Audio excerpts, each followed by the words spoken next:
Put down whatever you're holding. Pick up your phone, the one sitting right next to you, the one in your pocket right now, the one you trust with everything: your bank accounts, your private messages, your photos, your location, your entire life compressed into a 5-inch screen. Now understand this. There is one setting on that phone, buried where you will never accidentally find it, turned on by default the day you bought it, that can let law enforcement pull everything off your device without your password, without your Face ID, without your fingerprint, and in some cases, without ever asking you a single question. Not through hacking, not through some elite spy technology, through a setting your phone's manufacturer quietly enabled and never told you about. And here is why this should terrify you.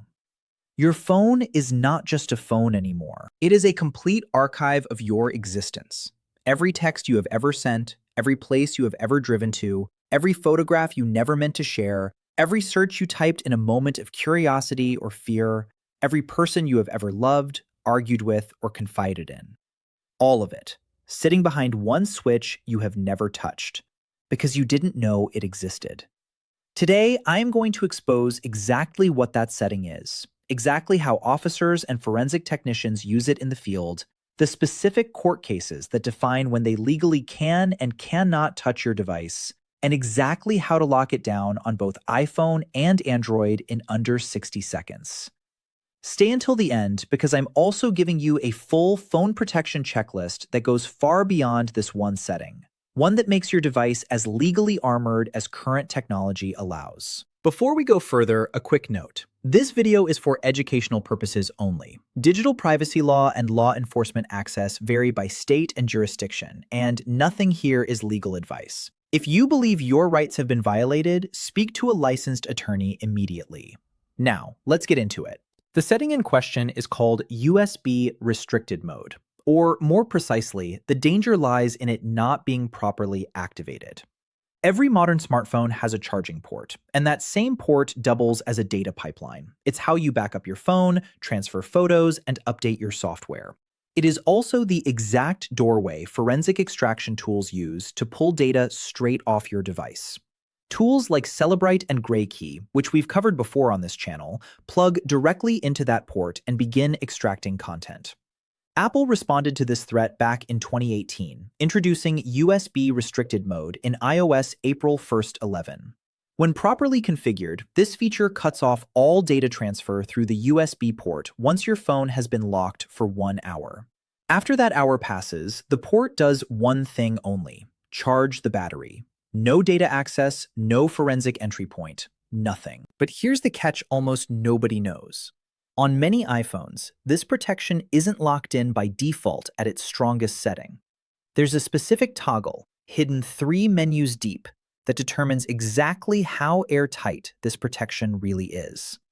Android users face a parallel danger through developer options and USB debugging, a feature that may be silently switched on for millions of users who never touched it themselves. I'll show you precisely where to look and how to fix it.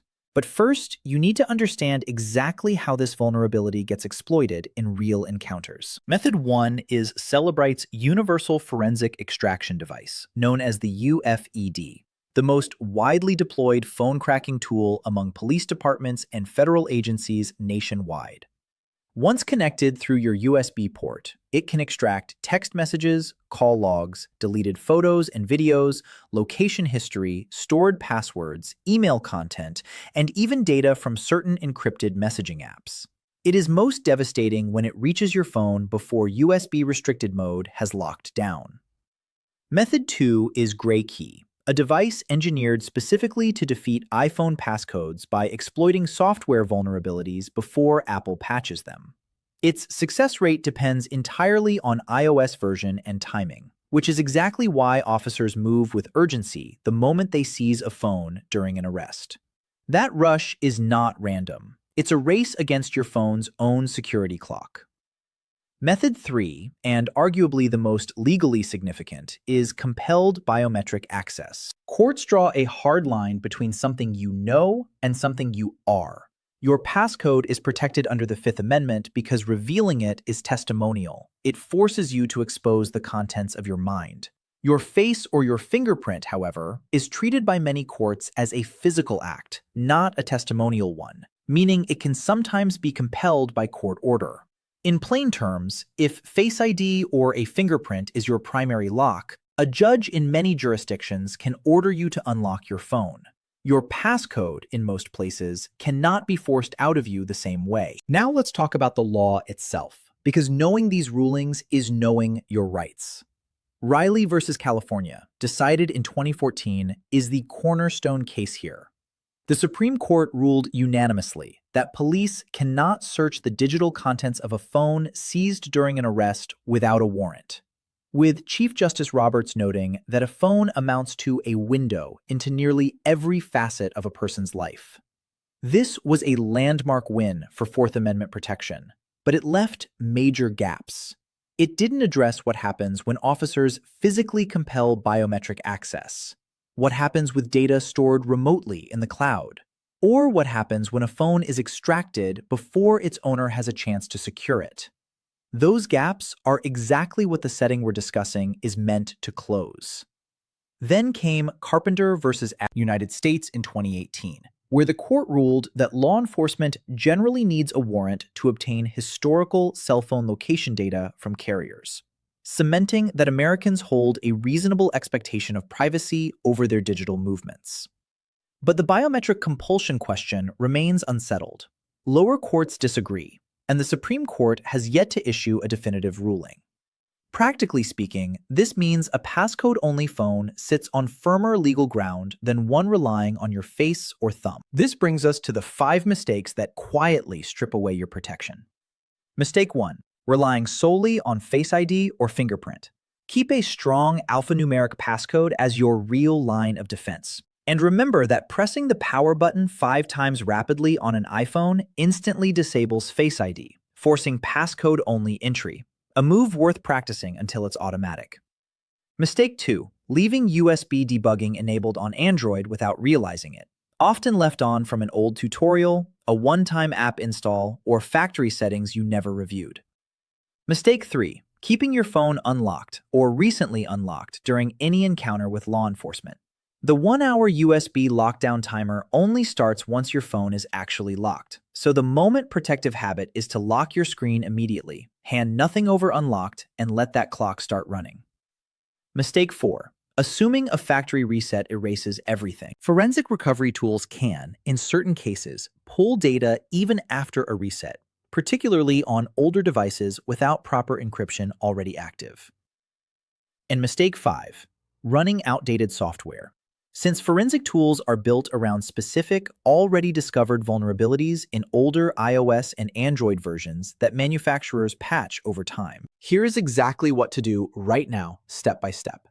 On iPhone, open Settings, tap Face ID and Passcode, enter your code, and scroll to Allow Access when locked.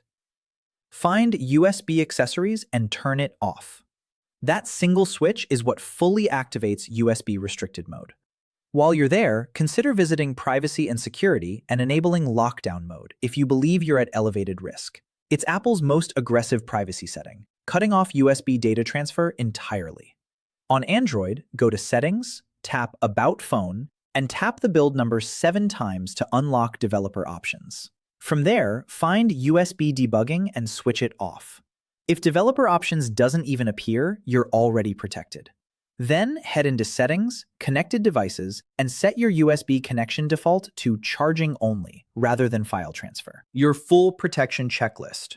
Disable USB accessories or USB debugging depending on your device. Set a strong alphanumeric passcode of at least 12 characters. Keep your operating system fully updated. Memorize the 5-button Face ID shutoff. Enable 2-factor authentication everywhere. Switch off Bluetooth and Wi-Fi when idle. Audit every app's camera, microphone, and location permissions. Use Signal for anything sensitive. Enable Find My Phone for remote wipe capability. And in any law enforcement encounter, lock your phone immediately. Never consent to a search. And clearly state that you do not consent and wish to speak to an attorney. One hidden setting. One law that protects your mind, but not always your face. 1 hour that starts the moment you lock your screen. Your phone holds your entire life. Treat the one switch that guards it like it matters, because it does. If this helped you see your phone differently, give it a like and stay close, because next time I'm breaking down another right most people don't know they already have. See you then.